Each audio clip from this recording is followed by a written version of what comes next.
Mấy mấy Đấy là quay phim màn hình, quay phim bình thường.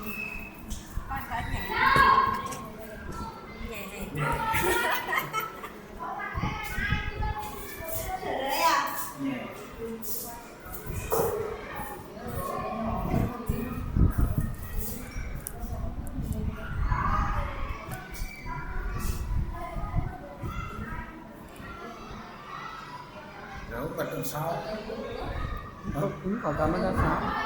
có hiện tượng đây là mình có camera.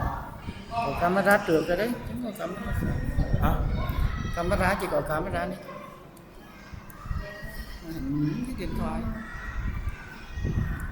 Nếu hắn mà đau phần mềm rồi thì nếu được này là hắn mà đau phần mềm rồi của mạng rồi cái cam rồi coi đấy là chủ cái cam này chủ cái gì